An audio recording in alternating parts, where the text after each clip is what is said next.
Grave. Bonjour à toutes et à tous. Ravi de vous retrouver pour ce cybermythe de la rentrée. Sujet combien intéressant et pertinent pour vous tous, le portage salarial avec une vision donnée par notre partenaire Desi Group, euh, ici présent et représenté par Bernard, qui prendra la parole donc juste un peu après. Bonjour tout le En monde. introduction, vous dire que peut-être aussi que le marché de la cyber avait bien repris là, à la rentrée versus les mois un peu pénibles que nous avons eus sur 2024 et une partie de 2025. Donc c'est de bon augure pour nous et ça veut dire que pour vous aussi, que tout devrait repartir à peu près dans la normale avec, j'espère, des tarifs en 2026 qui devraient retrouver une marge de manœuvre qu'on avait tous un peu perdue. Je profite de ce cybermythe pour vous informer, pour ceux qui ne le savent pas encore, que CyberTee, pour ceux qui nous connaissaient sous le nom de CyberTee, qui était la première communauté d'experts freelance, pardon, en cybersécurité en France, nous avons opéré un rapprochement avec la société Cyber, donc, dont vous découvrez le logo ici. Et pourquoi ce rapprochement? Donc, de façon rapide et limpide, sur la feuille de route que j'avais écrite pour CyberTech, qui était donc un club qui réunissait cette communauté d'experts qu'on anime au travers des cybermythes comme on fait aujourd'hui. Euh, alors, de temps en temps, très orienté cyber, de temps en temps, moins orienté cyber, mais lié à vos fonctions de consultant. J'avais sur ma feuille de route écrit qu'il fallait déployer, donc développer et déployer une plateforme 3.0 qui puisse traduire le modèle de CyberTea dans une plateforme. Au regard fort de ce constat et de cette recherche, j'ai rencontré donc Laurent, qui est le fondateur de Cyber, et on a décidé de rapprocher les deux structures. Cyber étant donc la première plateforme européenne en termes de ressources, donc d'expertise cybersécurité, et très nettement devant en France. Sur cette plateforme, je te laisse dérouler si tu veux, Bernard, puisque je n'ai pas un cadre particulier dessus. Merci. Donc, sur cette plateforme, vous pouvez retrouver l'ensemble des besoins français, mais aussi européens en cybersécurité, pour ceux qui ont des velléités de déplacement en Europe ou d'installation en Europe. Vous allez retrouver aussi, euh, j'allais vous dire, un jeu de test. On a signé un partenariat avec Airbus Project et on a mis du ranking, c'est-à-dire que vous allez pouvoir passer des jeux de test cybersécurité, fonctionnels ou techniques, obtenir une note, et si votre note est bonne, voire très bonne, ce que je ne doute pas, vous pourrez la mettre en avant, ce qui vous fera évidemment un marqueur supplémentaire de visibilité sur la plateforme. Alors, on top de tout ça, j'ai oublié de vous le dire, mais évidemment, je vous invite à aller déposer votre CV sur cyber.ai dans les meilleurs délais. Comme ça, vous serez en visibilité du marché français et européen. Dans le cadre de cette inscription sur la plateforme, vous avez un dashboard. Sur ce dashboard-là, vous retrouverez l'ensemble des missions sur lesquelles vous avez postulé, les attentes des retours et toute la partie back-office administration, donc dépôt des contrats, claiming avec les CRA, validation des CRA et autres, et échanges interactifs. La plateforme sur l'aspect freelancing sort officiellement début octobre, mais elle est déjà plus ou moins en ligne. Et il y avait toute la partie perm, la partie recrutement qui était déjà en ligne. Cette plateforme vous apportera aussi un double canal, si vous le souhaitez, de recherche de mission, à savoir que vous pouvez rentrer, rechercher un poste en CDI ou rechercher un poste en freelance. Donc, si vous avez les velléités de changer de statut, cette plateforme pourra vous accompagner aussi. Elle est très bien faite, bien pensée, très ergonomique. Donc, je pense que vous devriez vous y retrouver et en profiter pleinement pour vos recherches de nouvelles missions. Voilà, j'en ai fini. Si vous avez des questions sur la partie cyber, n'hésitez pas à les remonter à Agathe ou à moi-même, on vous répondra. Je vois qu'il y a une main qui est levée. DP.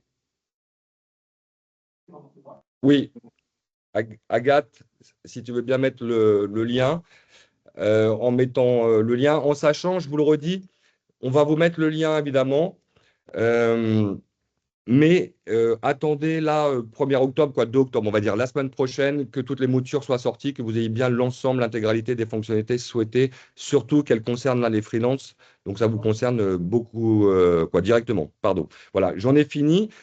Vous êtes là surtout pour écouter aussi Bernard et Deuxy Group sur l'offre qu'ils vont vous proposer sur la partie portage. Donc, je rends la parole et je vous souhaite à tous et à toutes un excellent meeting en compagnie de Bernard. Merci Adrien, merci pour Plaisir. cette introduction et puis merci pour le partage avec Cyber de cet instant, de ce moment. Deux mots sur nous. Donc, moi, je suis le directeur commercial du groupe. On gère depuis 2008 une société de portage salarial en France. Et pour commence à être dans le paysage français une des sociétés de portage salarial les plus importantes, puisque tous les mois, on gère 500 consultants. Voilà, je ne vais pas vous faire plus de détails, c'était pour vous donner un petit peu l'image de Deuxy Portage. Souvent, on vient auprès de vous pour vous donner de l'information.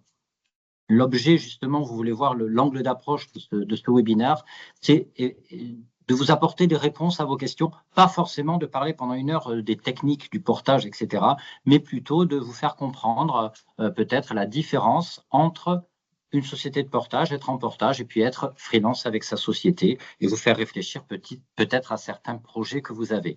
Voilà, c'est l'objet de cet échange-là. En introduction, alors là, moi, je partage l'écran, donc je ne vois plus. Hein. Donc, dites-moi, Agathe ou Adrien ou Marine, si à un moment donné, on m'entend pas, s'il y a des remarques dans la conversation ou s'il y a des questions. Et justement, l'idée, c'est de vous faire réagir. N'hésitez pas à poser vos questions au fur et à mesure, au fil de l'eau. Je ferai des points, effectivement, après chaque thème pour qu'on puisse répondre aux questions, pour que ce soit le plus vivant possible. Voilà. Et pour commencer, donc vous avez un petit peu une vision de ce que l'on va voir, et pour commencer, on voulait avoir un petit peu une image du public qu'il y a ce matin dans ce cybermythe, et connaître un petit peu vos statuts. C'est-à-dire que certaines personnes peut-être sont là en devenir, n'ont pas encore leur statut, peut-être certains sont les principaux statuts que l'on peut rencontrer chez Freelance dans la cybersécurité, la micro-entreprise, mais qui a aussi ses limites, donc peut-être de la SASU. Donc je crois qu'un sondage est envoyé, donc renseignez-le, et puis on reviendra sur ce sondage dans quelques minutes pour avoir une idée sur l'image de ce webinaire. C'est bon pour le sondage? Normalement, je l'ai lancé, oui. Allez, parfait, merci Agathe. Alors j'y vais, je me lance et puis on fera des petites pauses pour vos questions. Alors, effectivement, donc moi je représente une société de portage salarial, mais comme j'ai l'habitude de dire, le portage salarial ou être freelance ou gérant de sa société, l'un n'est pas mieux que l'autre. Chaque statut, on le prend par rapport à des éléments, des contraintes, des objectifs bien particuliers. Donc, il n'y a pas de meilleur statut, mais il y a quelque chose qui correspond à votre situation actuelle. Et effectivement, ce que j'ai constaté pour avoir quand même rencontré pas mal de freelances ou de sociétés, c'est que souvent, on pose le choix en France. C'est ou l'un ou l'autre. Ou on est salarié, ou on n'est pas salarié. Ou on est micro-entreprise, ou on est SASU. Mais sauf que ces statuts peuvent évoluer au cours de vos projets de vie. On peut très très bien, vous le voyez, commencer en micro, être requalifié en entreprise individuelle, et puis finalement, à un moment donné, se poser la question de la SASU ou partir directement en SASU. Enfin, tout est possible. Moi, j'ai rencontré énormément de variations de statut dans la vie des freelances. Et le portage salarial, effectivement, ce que je voudrais dire en introduction, c'est que c'est très souple et que ça peut être aussi un moment de votre vie ou par rapport à un projet de votre vie. Voilà, tout simplement. Donc, il n'y a pas de meilleur statut. Il ne faut pas se prendre la tête en se disant c'est mieux, c'est moins bien. Ça dépend vraiment de certaines situations. Et c'est ce qu'on va voir, effectivement. On a appelé ça grand projet de vie. Et effectivement, ce n'est pas la même chose quand j'ai fini mes études. J'ai 25, 28 ans, je suis célibataire. Et quand je me retrouve à 35 ans avec un foyer, des enfants, ce n'est pas forcément toujours les mêmes besoins. Alors, on va prendre ces projets de vie un petit peu de façon séparée. Qu'est-ce qu'il peut y avoir comme projet de vie? Effectivement, ce que je rencontre le plus par rapport à des freelances comme vous. Alors, vous m'arrêtez si jamais on commence à avoir des résultats sur le sondage par rapport au statut? Il y a déjà une première tendance, hein, oui, qui se dessine. On peut peut-être faire une première pause? Oui, on a 64% des répondants qui n'ont pas encore choisi leur statut.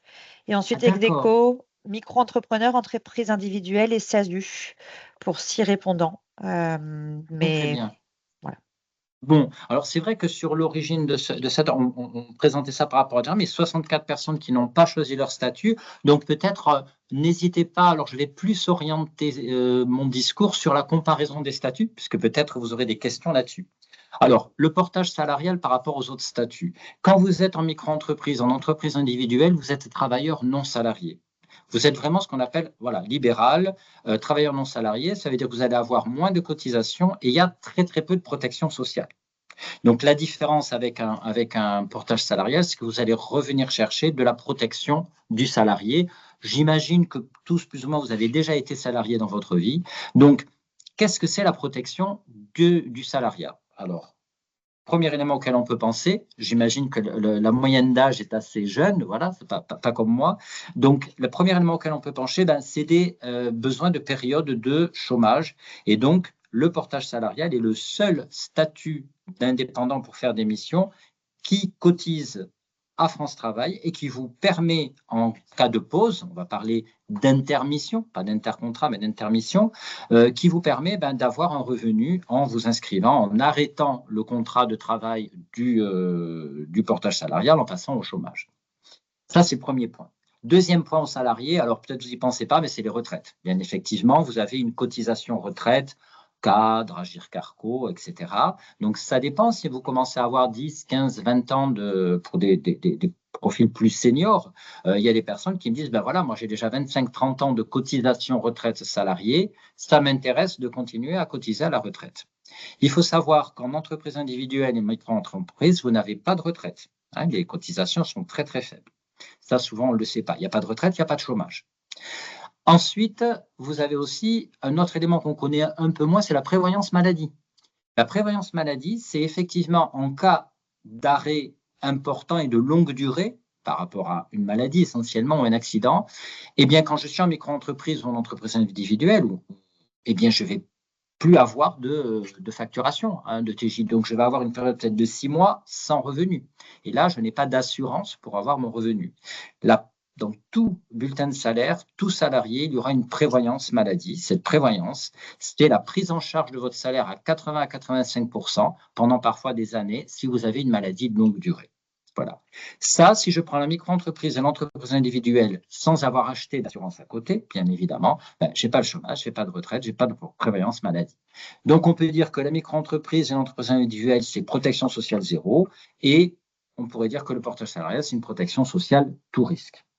La mutuelle, je le mets un petit peu à côté parce que même en tant qu'indépendant, vous pouvez acheter une mutuelle et nous, on vous proposera notre mutuelle. Est-ce que déjà par rapport à ce statut protection salariale et travailleurs non salariés indépendants, il y a des questions? Oui, il y a une question, je crois, Bernard, en effet, sur Oui. le chat. Il y a Denis qui demande, dans ce cas, est-ce qu'il faut une rupture conventionnelle? Alors, Denis, si tu peux préciser ta question. Est-ce qu'il faut une rupture conventionnelle pour pouvoir rentrer en portage ou est-ce que nous, on fera une rupture conventionnelle pour arrêter? Je pense que c'est plutôt dans ce sens-là la question. Donc, qu'est-ce qui se passe en portage salarial? Vous êtes bien sûr indépendant. Vous facturez à la journée, vous travaillez, vous facturez, vous ne travaillez pas, vous ne facturez pas, vous organisez comme vous voulez. Mais nous, parallèlement, ce qu'on va facturer, on va le transformer en bulletin de salaire. Donc, vous allez avoir un CDI, même s'il y a des renouvellements de la mission. Vous allez avoir un CDI et effectivement, il va y avoir d'abord une période d'essai. Et après la période d'essai, eh bien, pour terminer ce CDI, effectivement, on fera une rupture conventionnelle. Bien sûr, c'est vous qui allez décider, hein, comme des fois on me pose la question, et si vous ne voulez pas, nous, on est là pour. Nous, c'est un service. Donc, c'est vous qui décidez d'arrêter le portage salarial quand vous voulez. Et quand vous décidez de l'arrêter, on fait la rupture conventionnelle et vous ouvrez vos droits au chômage. Donc, je donne des cas de figure justement par rapport à des projets de vie. Il y a des personnes qui ont pris l'ARS ou qui n'ont plus du tout d'ouverture de droit chômage. Vous pouvez revenir pendant 1 an, par exemple, refaire des droits chômage et repartir à une période de chômage. Ça, effectivement, c'est en fonction aussi de projets de vie.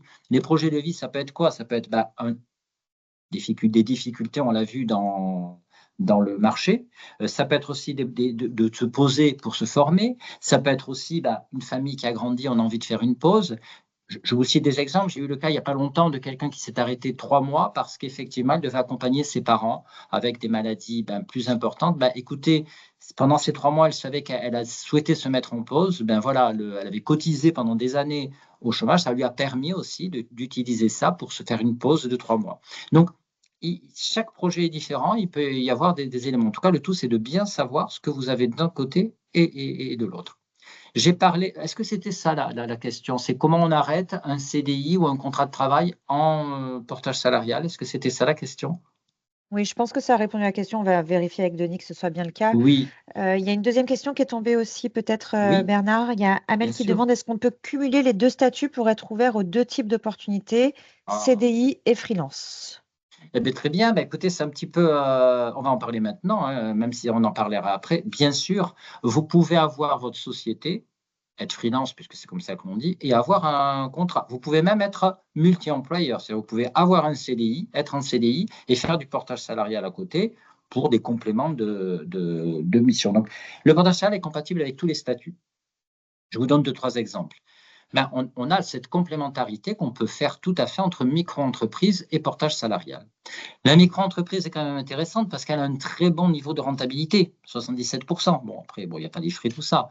Et j'ai pas mal de cas de figure où les personnes investissent sur la micro-entreprise et si elles sentent qu'elles vont dépasser les 77 000 euros, eh bien, elles finissent l'année en portage salarial. Ce qui permet quand même d'avoir quelques bulletins de salaire, ça peut toujours servir. Alors, le rendement est moindre, bien évidemment, mais d'acquérir un petit peu d'assurance de protection sociale tout en bénéficiant du rendement de la micro-entreprise. Et l'année d'après, c'est une nouvelle année civile. On redémarre 77 000 euros sur la micro et ensuite portage salarial. Je vais vous citer un autre exemple. J'ai une personne qui souhaitait faire du portage salarial et qui, elle, facture soit avec la société de portage salarial, soit avec cette société. Pardon. Donc, elle facture le début de l'année de telle sorte qu'on lui assure 3 000 euros de salaire net par an. Donc, ça veut dire qu'elle a des bulletins de salaire à plein temps pendant toute l'année et parallèlement, tout le complément, au-delà, elle le facture sur sa SASU. Ce qui lui permet d'ouvrir des droits au chômage quand elle a eu le besoin de faire une pause. Alors bien sûr, je ne suis pas là pour vous dire il faut absolument utiliser le droit au chômage. On parle bien de projet de vie, de moments d'accident de la vie parfois, de moments de pause pour se former, etc. Donc oui, c'est tout à fait complémentaire. Je n'ai pas parlé tout à l'heure de la SASU, mais la SASU est différente des micro-entreprises et de l'entreprise individuelle. Dans la SASU, vous allez avoir un statut d'assimilé salarié en tant que président. Ce qui veut dire que par rapport, si vous vous rappelez, différentes protections sociales, en SASU, vous allez avoir la retraite, parce que vous allez avoir des fiches de paie, avec la retraite, la prévalence maladie, mais vous n'aurez pas les cotisations chômage, vous ne pourrez pas ouvrir de chômage en tant que président de SASU. Après, bien sûr, dans les SASU des entreprises, il y a toute la gestion entre rémunération et dividendes, mais je ne vais pas aller plus loin, ça vous verrez ça avec votre comptable. Mais déjà, pour brosser les différentes protections sociales, on est en SASU plus protégé, effectivement, avec un bulletin de salaire qu'en micro-entreprise et EI. Mais si on a la retraite et la prévoyance maladie, forcément, en termes de taux et de cotisation, on est très, très proche du salariat et du portage salarial. Voilà, j'ai un petit peu dérivé, mais voilà. Donc, c'était pour vous brosser effectivement les différences entre les différents statuts. D'autres questions peut-être ou ça va? Oui, il y a une dernière question qui vient de tomber à Allons-y, l'instant. allons-y. À vous qui demande, en portage avec du CDI, est-ce que le salaire est assuré tout le temps ou uniquement lorsqu'on est en mission? Alors, le principe du portage salarial, c'est que vous êtes indépendant, vous facturez vos missions et nous, on est finalement la structure qui gérons ça. On facture pour vous. En fait, vous allez utiliser notre RCS pour facturer. Il va y avoir une sorte de compte, de mini-compte en banque, on va dire, à votre nom, et vous allez avoir toutes vos facturations. Alors, je vais réinterpréter votre question. Ce qu'on peut faire, c'est qu'on peut lisser, on peut vous verser la totalité de ce qui est facturé, ou alors je peux lisser, vous verser un salaire fixe et il y a toujours une trésorerie sur votre compte. Bien évidemment, si sur votre compte, si à un moment donné votre compte arrive à zéro, il n'y a plus de salaire. Qu'est-ce qu'il y a? Alors, des fois, il peut y avoir un mois comme ça, blanc, où il n'y a pas de salaire, et on fait des bulletins de salaire à zéro. C'est tout à fait possible. Mais on n'a pas intérêt comme ça à rester des mois et des mois sans trésorerie ou sans facturation. Donc, il y a deux cas de figure. Si vous arrivez à la fin de votre mission, il n'y a plus de trésorerie, ça veut dire qu'il n'y a plus de mission, eh bien, on va voir avec vous, est-ce que vous voulez arrêter le CDI ou est-ce que vous avez une autre mission en jeu? Là, j'avais hier quelqu'un au téléphone qui me disait, ben voilà, je vais avoir 15 jours de battement. Je dis, 15 jours, c'est comme des congés. Donc, on ne va pas arrêter le CDI, on continue. Maintenant, quelqu'un qui me dit, j'ai une ou deux pistes, mais ce n'est pas sûr, moi, je conseille d'arrêter le CDI. Comme ça, les droits de chômage sont ouverts. Et si ça redémarre une semaine, 2, 3 semaines après, on rouvre un CDI. Il n'y a pas de souci là-dessus en portage salarial. Donc voilà, effectivement, c'est vous qui allez gérer finalement votre compte en banque et on peut vous lisser sur plusieurs mois un salaire. Ça veut dire que, par exemple, vous allez facturer 3 mois, mais si vous n'avez pas tout pris, peut-être que je pourrais vous faire 5 ou 6 mois de salaire, de bulletin de salaire. Et c'est ce qui se passe avec cette personne qui facturait beaucoup pendant 3-4 mois. Donc, j'avais peut-être une réserve de 30 ou 40 000 euros pendant les 3-4 mois. Et après, je lissais. Je prélevais peut-être 5 ou 6 000 euros sur ces 30 000 euros pour faire toute l'année. Je ne sais pas si j'ai été clair là. Dites-moi si ça a répondu à votre question. Donc, bien sûr, si je n'ai plus d'argent, vous n'avez plus de salaire. Dites-moi si c'est clair, parce que je suis parti dans mes exemples, etc. Je ne suis pas sûr d'avoir été très clair. Ça a l'air tout bon. En tout cas, il y a plus de commentaires, Bernard, donc on avance. Super. Mais c'est excellent parce qu'au travers de ces questions, on brosse petit à petit les différentes différences ou les différentes singularités du portage par rapport au versus freelance. On a parlé de la protection sociale. Je veux juste, vous voyez cette première ligne sur cette slide, parler de la notion de prêt immobilier parce que moi, je ne m'en étais pas rendu compte au démarrage, mais en fait, j'ai pas mal de freelances qui viennent et qui me disent, voilà, moi, j'ai un projet immobilier et puis avec ma micro-entreprise ou même ma SASU, moi, j'ai même des gens qui ont de très bonnes facturations sur des SASU qui ne peuvent pas faire de prêt immobilier. Donc voilà, c'est pas foncièrement fait pour ça, mais on peut venir 6 mois, 1 an, le temps d'avoir des bulletins de salaire pour pouvoir faire son prêt immobilier et après repartir. Comme je vous l'ai dit, c'est très souple. Et ça arrive souvent, plus souvent qu'on ne croit. Et pour votre projet immobilier, ça peut être une solution parce que vous aurez des. Alors, excusez-moi, on me dit quelque chose, Marie? D'accord. Parce que vous aurez des. Ah oui, voilà, propriété, très bien, parfait. Voilà, ça c'est tout ce que je vous disais. Donc, vous aurez des bulletins de salaire et vous aurez, vous présenterez ça à votre banque et il n'y aura aucun souci. Est-ce que c'est arrivé déjà les personnes, alors il n'y en a pas beaucoup qui sont en micro ou en entreprise, vous pouvez nous faire le retour et vos témoignages en fonction de ce que vous avez rencontré par rapport au prêt immobilier. Donc là, j'ai beaucoup déjà parlé sur cette slide-là. Donc je fais une petite pause sur la notion d'immobilier. Et ce qu'il faut aussi, me semble, entrevoir, c'est qu'on peut venir pour une période. Ça peut être 1 an, ça peut être souvent ce qu'on voit plus tôt, c'est des gens qui se lancent dans le freelancing, qui commencent par le portage salarial en disant, bon, je ne suis pas encore très aguerri, je vais voir comment ça se passe, s'il y a de la durée de leur mission, si mon réseau fonctionne. Ils restent 1 an, 2 ans en portage salarial. Et à la fin, ils me disent, bon, voilà, ça y est, maintenant je me sens mûr, j'ai envie de créer ma structure. Et ils créent leur SASU. Donc, vous voyez, c'est une évolution. Il y a vraiment tous les cas de figure. Moi, j'ai rencontré tous les cas de figure. Voilà, je passe à la. Voilà. Finalement, vous voyez, protection sociale, je suis resté beaucoup. C'est Marine qui est venue me dire que j'étais resté beaucoup sur la première slide, mais on a parlé déjà de beaucoup de choses. Donc, l'immobilier, la protection du salariat.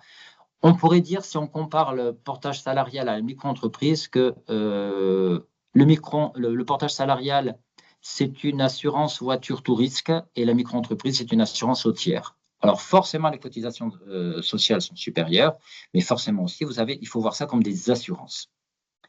Autre élément aussi, donc j'ai parlé déjà du chômage. Oui, oui, je te coupe 2 minutes. Oui, il y a une question. Allez. Est-ce que la société de portage peut trouver des missions pour ceux qui en cherchent? Alors, excellente question. La loi qui définit le fonctionnement d'une société de portage interdit à la société de portage de trouver des missions. On n'est pas là pour ça. Si on vous trouve une mission, on devient une société d'intérim ou on devient une ESN. Donc légalement, c'est le consultant, vous, qui avez votre mission, qui avez le contact direct avec le client et qui négociez votre mission. Ça, c'est ce qui fait la différence vraiment entre les ESN, les sociétés d'intérim et le portage salarial, c'est que vous êtes l'indépendant et juridiquement, c'est votre client. Si vous êtes dans une ESN, l'ESN vous a trouvé la mission, elle vous a sourcé, c'est le client de l'ESN. Donc, c'est en ce sens-là, même si vous êtes salarié, vous avez un statut, en tout cas, d'indépendant. Bon, bien sûr, nous, on a des personnes qui arrêtent leur mission, on a des personnes qui nous contactent qui sont en attente de mission, on prend vos CV et on va faire de la mise en relation. Donc, je ne vais pas vous trouver une mission en tant que telle, mais si j'ai des clients qui sont dans si j'ai effectivement quelqu'un de la cybersécurité qui vient vers moi, ben, je vais l'envoyer vers cyber, effectivement, en disant, ben voilà, contactez cette personne ou allez sur la plateforme cyber pour trouver une mission. Donc, on fait de la mise en relation, mais on ne trouve pas de mission. Ce n'est pas la vocation d'une société de portage. D'autres questions peut-être ou d'autres Oui, tout à remarques? fait. Une autre question, est-ce que le portage salarial est intéressant lorsque l'on veut débuter en indépendant mais que l'on n'a pas de clients financièrement? Alors, il est intéressant pour débuter, comme je l'ai dit tout à l'heure. Maintenant, vous pouvez très bien venir vers nous, on vous explique, vous vous inscrivez, mais tant que vous n'avez pas de mission, on ne vous embauchera pas. C'est-à-dire, vous pouvez choisir déjà votre société de portage, savoir que vous ferez du portage salarial, mais on vous embauchera au moment où vous aurez votre première mission et au premier jour où vous facturerez. Donc, on a pas mal de personnes comme ça qui sont en attente. Et après, un jour, ils nous appellent, ils disent, ben voilà, j'ai une mission pour le 1er octobre. Et bien, on va les embaucher le 1er octobre. On vous embauche que quand on a de la facturation pour faire un salaire. Mais vous pouvez rester inscrit et préparer le terrain. Donc, voilà. Et puis même des fois, il y a des gens qui viennent, qui s'inscrivent, et puis la mission n'a pas lieu, ou même des fois, ça c'est arrivé, ils s'inscrivent, on prépare tout pour la mission, et puis à la dernière minute, le client décide de l'embaucher, et il finit son CDI chez le client. Donc, vous voyez, c'est très souple en fait. Il faut pas, je veux dire, faut vous renseigner, savoir ce que vous voulez faire, et après, on s'adapte en fonction du déroulement de votre projet. D'autres éléments, d'autres peut-être questions ou remarques, Agathe? Non. Je vais faire aussi, je vais voir le temps, parce que par rapport au temps, on a quasiment fini là. Je crois qu'il faudrait que Oui, j'arrête tout à à midi, c'est fait. ça? Allez, très bien. À Dernier point midi sur 15. cette slide-là, la responsabilité civile professionnelle. Normalement, vous la payez quand vous êtes seul, avec éventuellement un comptable, un compte bancaire professionnel. Bien sûr, tout ça, ça n'existe plus. Et vous avez 0 contrainte administrative. Ça, c'est un autre élément pour lesquels on vient en portage salarial. Pour des personnes qui ne savent pas faire, parce que vous avez la gestion de la TVA, ce qui est compliqué aussi, c'est que les cotisations, la CIPAV, l'URSSAF, tout ça, parfois c'est réclamé 1 an après, donc il faut être bon gestionnaire. Il y a des gens qui s'en sortent très bien, il n'y a pas de souci, mais il y a des personnes qui préfèrent tout déléguer et ne plus avoir à s'occuper de ça. Voilà, on a vu la protection sociale, la différence avec un projet immobilier et bien sûr, 0 contrainte administrative. Un autre élément aussi, c'est que vous êtes accompagné par des équipes où on peut effectivement, par rapport à certains choix, vous êtes moins seul. Et par exemple, typiquement, quand vous êtes dans une société de portage, vous pouvez bénéficier du financement du financement de la formation professionnelle continue, pardon. Et ça, c'est aussi une grande différence, c'est-à-dire que, oui, vous avez des budgets, mais qui ne sont pas énormes. On sait aussi dans la cybersécurité que vous avez certainement des certifications à acquérir, des formations. Alors, je ne suis pas expert sur le domaine, mais des formations à acquérir pour montrer vous monter en compétences, le suivi que vous pouvez faire aussi par rapport à l'évolution des techniques. Eh bien, en portage salarial, on peut vous financer ces formations-là en tant que salarié d'une société. Et ça fait vraiment la différence aussi. Voilà. Et puis, effectivement, c'est toujours, comme je vous disais, il y a des mises en relation qui peuvent être faites, soit entre consultants, soit avec nos clients. Là, voilà, cette comparaison, finalement, je l'ai un petit peu déjà faite en introduction quand j'ai vu qu'il y avait, que tout le monde était en train de choisir son statut. La micro-entreprise, c'est sûr, c'est le meilleur rendement. Vous gagnerez de l'argent. Mais attention à gagner de l'argent tout de suite. Nous, ce qu'on préconise, quel que soit le statut, c'est de prendre en rémunération, c'est-à-dire de vivre avec 50% de ce que vous facturez. Je facture 10 000 €, je prends 5 000 € pour moi. Je ne prends pas 7 700 € parce que je suis en micro-entreprise. Parce que cet argent, il faut le thésauriser éventuellement pas en micro-entreprise, mais pour les augmentations de trésorerie, pour des pauses, à un moment donné, vous ne facturerez pas, pour tous les accidents de la vie et quand vous n'avez pas le chômage ou des indemnités, une prévoyance maladie. Voilà. Je vais m'arrêter là parce qu'effectivement, on a déjà parlé beaucoup de la comparaison, mais si vous avez des questions entre les statuts, n'hésitez pas. Et l'alternative hybride, c'est effectivement ce dont j'ai parlé, c'est-à-dire on peut mêler les différents statuts. Là, il y avait des slides explicatives sur le portage salarial, mais je préfère qu'on passe aux questions. Voilà. Et juste pour vous présenter, voilà ce que je voulais vous présenter, c'était, est-ce qu'on a là une petite offre qu'on vous fait pour toutes les personnes qui viennent, on vous offre 200 € sur vos frais de gestion. Voilà, vu le temps, je développe pas plus et je préfère répondre à vos questions ou à vos remarques. Oui, effectivement, Bernard, il y a plusieurs questions. Allez, on y va. Alors, il y a une question sur le pourcentage que 2i Portage Oui. prend et une question si 2i a des frais cachés. Je fais Ah, une pierre deux coups. mais bien évidemment. Donc, OK, donc frais cachés, donc ça veut dire que, je le dis pour les autres, il y a eu toute une polémique sur le portage salarial par rapport à des frais cachés. Ça veut dire qu'on ne montrait pas tout. Donc nous, notre politique depuis le début, ça fait 18 ans qu'on va faire du portage, c'est d'être transparent. Transparent, ça veut dire quoi? Ça veut dire qu'on a tous nos différences en termes de stratégie commerciale. Il y en a qui sont plus chers, il y en a qui sont moins chers. Mais si vous facturez 1 000 €, je vous explique dans une simulation de salaire que vous pouvez nous demander par rapport à votre situation, je vous explique euro par euro où ça passe. Alors, nos frais de gestion sont de 5%. Alors 5% pour normalement comment dire, des missions facturées au TJ. S'il y a des formateurs, c'est lié aussi à un minimum de chiffre d'affaires. Au-delà de 50 000 € à l'année, ce qui est, je pense, dans le public de ce webinaire le cas, on va démarrer à 5%. 5%, c'est la rémunération de notre travail. La rémunération du fait qu'on est là, qu'on vous fait une bulletin de salaire, l'établissement des contrats, toute la mise en place d'un certain nombre d'optimisations. On vous propose des tickets restaurants, des titres culture, des PE. Voilà, ça, c'est notre fonctionnement. Après, vous avez les cotisations patronales, les cotisations salariales, et il y a des taxes assurances que vous payez, comme la CVAE, la garantie des salaires, un accompagnement juridique. Mais tout ça, si je prends 1 000 €, je vous l'explique. Donc, il n'y a pas de frais cachés, dans la mesure où c'est quoi un frais caché? C'est quelque chose que je ne vous expliquerai pas ou qui ne serait pas présent dans la simulation. Ça, c'est le premier point. Et nos frais sont fixes et on dit all inclusive dans le sens où vous avez tout avec ces 5%. Généralement, vous avez quoi? Vous avez accès à tous nos outils, vous pouvez déclarer des frais, vous pouvez faire des frais refacturés, vous pouvez faire le lissage, c'est-à-dire toutes les optimisations que l'on propose, vous pouvez les utiliser. Et bien sûr aussi, alors le lissage et l'avance de salaire, puisque en société de portage, quand vous travaillez avec des sociétés de conseil, cabinets de conseil ou des ESN, on fait l'avance de paiement, c'est-à-dire que ça, vous ne l'avez pas. J'en ai pas parlé, mais ça, vous ne l'avez pas quand vous êtes freelance. Vous devez relancer s'il y a des retards de paiement, etc. Là, tous nos consultants qui ont travaillé en septembre, ils vont être payés début octobre de leur salaire. Et nous, on sera payés par leurs clients peut-être 30 jours après, voire des fois 60 jours après. Voilà. J'ai répondu à votre question sur nos frais, le fonctionnement de nos frais et les frais cachés. Alors, par rapport à cette notion de frais cachés, où il y a eu un vrai débat, ça date déjà maintenant de 5-6 ans, il y a eu même un procès en cours avec certaines sociétés de portage, pas la nôtre, voilà, a été créé le label PEPS. Nous sommes adhérents du PEPS, qui est le syndicat majoritaire des sociétés de portage salarial, et notre directeur de ces portages est le président de ce PEPS-là, donc depuis le début, on prend parti à l'évolution du portage salarial.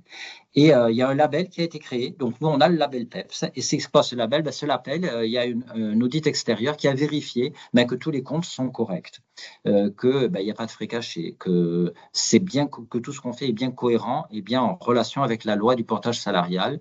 Et quelque chose aussi que contrôle le label PEPS, et souvent les consultants ne posent pas cette question, c'est la santé financière de la société de portage. Et avoir ce label PEPS, ça montre que la société elle est rein solide. Parce que une société de portage, c'est quand même une société qui va recevoir tout votre argent et qui doit vous le reverser assez rapidement. Donc, il faut que la société de portage, au point de vue gestion, au point de vue financier, soit hyper solide. Donc, on voit souvent, ah ouais, lui, il fait un point de moins, mais il fait un point de moins, mais dans quel état financier il est? Et vous le savez très bien, ces startups qui cassent les prix, etc. Si je casse les prix et que je me retrouve en négatif à la fin de l'année, eh bien, j'ai un risque aussi que l'argent qui a été mis chez moi puisse partir à la trappe. Bon, je ne vais pas rentrer dans ce débat-là. Donc, non, on ne fait pas de frais cachés. Et oui, prenez des sociétés qui ont des labels comme le label PEPS. D'autres questions? Oui, il y a une question de David qui dit qu'il prospecte depuis quelques semaines dans l'IT et il constate que la plupart des grands comptes obligent les indépendants à passer par des ESN référencés. Donc, il a Oui. deux questions. Est-ce que les ESN ont des réticences à contractualiser avec des indépendants portés? Et est-ce que 2i Portage travaille avec toutes les ESN ou à sa liste noire des ESN? La liste noire? Alors, ouais, mais la liste noire, je ne vais pas vous la donner, elle est cachée. Non, ben, alors, j'ai envie de dire qu'en parcours, moi, j'ai rencontré énormément de cas possibles. On va reprendre au début. Principalement, quand on parle de grandes sociétés, allez, pour ne pas les nommer, Airbus, la SNCF, une société n'est pas en direct, il n'y a aucune société de portage qui est en direct avec Airbus et la SNCF. Donc, forcément, on passe par des primes. Parfois, ou la BPCE, etc. Parfois, vous êtes en direct avec la SNCF et c'est le client final qui va vous donner les sociétés susceptibles de vous porter, entre guillemets. Alors après, si vous avez votre société, votre propre société, ben au travers de ces primes, vous allez faire ce qu'on appelle du portage commercial. Vous allez facturer un prime qui va facturer votre client final. Ou alors vous êtes en portage salarial. Attention, le portage salarial n'est pas un intermédiaire supplémentaire, c'est votre société. Que vous soyez, je suis au même niveau que si vous avez votre micro, et si vous êtes en portage, c'est le même niveau. Ce n'est pas un niveau supplémentaire, puisque je ne prends pas de marge sur vous, c'est vous qui facturez votre prestation et qui me rémunérez. Donc, pareil, la société de portage, elle va travailler avec une ESN, un prime, et refacturer au client final. C'est très rare d'avoir l'accès au client final. Cela dit, il y a des cas, moi on m'appelle, des grands groupes de la grande distribution, des grands groupes éditoriaux dans la librairie, etc. Le consultant appelle des grands groupes dans l'agroalimentaire. On est en direct parce qu'on a appelé, on a dit voilà, le portage salarial, vous ne connaissez pas. Ah non, c'est possible. Ils ont vu avec leur système juridique, on est passé en direct. Donc, si c'est avec des grands groupes connus qui ont des primes et des référencements prime, on ne pourra pas faire autrement. Mais sinon, si c'est quelqu'un qui est dans d'autres secteurs d'activité, on peut très bien passer en direct. C'est juste la volonté du client final de son fonctionnement de passer ou pas par des primes. Mais il n'y a pas légalement d'interdiction à des sociétés d'être en portage salarial. On est en contact avec des très, très grands groupes internationaux. Et d'ailleurs, on peut travailler aussi avec l'international. Ça, c'est le premier point. En fait, est-ce qu'on travaille avec toutes les ESN? Moi, je n'ai pas de réticence à travailler avec une ESN. Hein. Vous me dites, si je vais passer par cette ESN, nous, on contacte cette ESN, on se présente, on dit voilà, est-ce que vous avez un contrat, etc. Et généralement, les ESN connaissent le portage salarial. Je pensais que la question allait s'orienter différemment. Parfois, les ESN ont leur propre société de portage et essaient de vous imposer une société de portage. Donc, il faut savoir effectivement que c'est au consultant de choisir sa société de portage salarial et de la mener et que légalement, le donneur d'ordre ou le client ne peut pas imposer une société de portage. Maintenant, malheureusement, ce que je constate, c'est que même des gens qui sont chez nous depuis des années, on leur dit si vous voulez cette mission, vous devez passer par notre société de portage. Ça, j'ai de tout. J'ai des gens qui refusent la mission parce qu'ils ne veulent pas, d'autres qui l'acceptent en disant je reviendrai après. Enfin voilà, ça c'est vraiment, j'ai envie de dire, les combats du quotidien. Je n'ai pas de SN noir, sauf des ESN avec lesquels j'aurai une ardoise déjà. Ou si vous suivrez mon regard, des mauvais payeurs ou des gens qui n'envoient pas les bons de commande. Voilà, mais sinon, non, on n'a pas de SN noir. Alors après, après, il y a une mesure du risque. C'est-à-dire que là, j'ai eu le mois dernier une SN qui démarre, qui a été créée en septembre. C'est une SN, c'est quelqu'un qui a monté sa SASU, qui développe son activité. Donc là, effectivement, il faut faire attention, on va être très, très vigilant par rapport à ça. Toujours pareil, est-ce que j'ai répondu à la question? Parce que des fois, je m'embarque dans mes idées, mais est-ce que j'ai répondu à votre question? J'ai l'impression. Bon, voilà. Très, très Oui, bien. Vous me dites voilà. pour l'heure, on est 12h11. C'était prévu à Oui, il quelle y heure a l'arrêt? Sinon, moi, je continue à répondre aux à questions. 15, il y a peut-être une dernière question. Si je réunis en termes de pourcentage de rémunération moyen Oui, chez 2i sur le TJM, puisqu'il y avait une autre personne qui demandait si elle facture, si elle a un TJM de 600 €, combien elle peut toucher par mois net en statut de portage. d'accord, très bien. Oui, effectivement, ça sera vraiment la dernière question. Non, tout à fait. Alors, je vais vous faire globalement. Si vous prenez 1 000 € de facturation, le salaire net avant impôt, c'est la moitié. Je laisse un temps, donc j'ai 500 € sur ma fiche de salaire. effectivement, par rapport à la micro-entreprise, il peut y avoir des hauts le cœur ou des hurlements, etc. Mais par rapport à l'entreprise individuelle, vous avez déjà 45%. Vous savez, l'entreprise individuelle, vous avez 45% sur votre rémunération et il n'y a pas de chômage, il n'y a pas de prévoyance maladie, il n'y a pas de retraite. Donc, parfois, c'est pas très différent. Et la SASU, la différence avec la SASU, ça va être vraiment si vous voulez faire des dividendes. Parce que la SASU, c'est 85%, alors que nous, c'est 100% de cotisation. Pardon. Quand je dis la moitié, tout est inclus, hein, c'est-à-dire tous les coûts et nos 5%. Après, ça, c'est si on transforme tout en salaire. Ce qu'on va essayer d'expliquer avec vous, et ça on le voit au cas par cas avec la fonction des projets, c'est que vous pouvez déclarer des frais, vous pourrez faire des indemnités kilométriques de déplacement, vous pouvez acheter du matériel et vous pourrez acquérir un certain nombre acheter un certain nombre de produits comme les titres restaurants, des titres culture, des plans d'épargne entreprise. Quel intérêt d'acheter ces produits-là, enfin acheter ces produits-là, je veux dire de passer votre chiffre d'affaires sur ces produits-là, c'est qu'ils ne seront pas taxés par les cotisations salariales et les cotisations patronales. Donc, vous allez, si je fais des frais, par exemple, si je fais 100 € de frais, on me paie 100 €. Il n'y a pas de taxation là-dessus. Et en plus, ce n'est pas imposable. Donc, l'idée d'échanger avec vous, et c'est pour ça qu'il y a des coordonnées, qu'on vous invite à contacter nos équipes pour pouvoir faire une étude personnalisée avec des simulations personnalisées, c'est de voir qu'est-ce qu'on peut mettre, les titres restaurants, un certain nombre de choses, et on peut monter jusqu'à, allez, avec un petit peu donc on est à 50%, on peut monter à 53, 54%, et si pour des facturations, vous voulez mettre de l'argent de côté, comme des plans d'épargne, etc., on peut monter à 57, 56, 57, 58, voilà. Ça fait une petite amélioration. Si on prend tout, on va à 60%, mais on ne prend jamais tout, donc c'est pour ça que je ne vous en parle pas. Donc, vous voyez, ce qui est cohérent, c'est avec une amélioration, vous serez entre 54 et 55%. Donc, je facture 1 000 €, j'ai 550 € entre salaire, frais, ou 580 € entre salaire, frais et tout ce que je peux avoir. Donc, si j'ai un TJ de 600, 20 jours, je facturais 12 000 €. Je me suis lancé là-dedans, donc je vais avoir 5 500, 6 000, enfin, je vais avoir 55% de cette somme-là. Retenez 54-55%. C'est une moyenne qu'on retrouve. Et si vous ne savez et si vous ne voulez pas du tout de plan d'épargne, de choses comme ça, de titres restaurants, ben c'est 51-52% de rendement. Voilà. Mais là aussi, c'est pas le même rendement que la micro, mais c'est pas non plus les mêmes choses que vous achetez. Il faut penser que vous avez acheté plusieurs assurances de protection sociale. Voilà, pour être le plus clair possible, mais franchement, le mieux, c'est de nous contacter ou de me contacter, de faire un point, voir votre projet, voir le TJ, qu'est-ce que vous avez, votre situation. Voilà, il y a aussi la mutuelle, voilà, toute votre situation. Et puis, on fait une simulation dans laquelle vous retrouvez à l'euro près le détail de comment est ventilé, comment sera ventilée votre facturation. Voilà. Autre petite dernière question encore, on a le temps, Agathe ou Adrien, si vous êtes là, de prendre une dernière question, peut-être, sinon je vous libère Oui, bien pour pas que ce sûr. soit trop long. Bien sûr, s'il y a encore des questions, peut-être une ou deux. Adrien, tu as ton micro coupé. Oui, pardon, je vous disais, oui, s'il y a encore deux, trois questions, que tu as le temps, Bernard, allons-y. Moi, j'ai le temps, c'était simplement, parce que je ne vois pas si les gens commencent à se déconnecter, voilà. Mais oui, s'il y a deux, trois questions qui arrivent on y va, on y répond. Et puis Est-ce qu'il y a encore des questions pour vous? En tout cas, pas pour le moment. Juste pour répondre à la question sur l'enregistrement, oui, je vais vous envoyer le replay de l'événement par mail.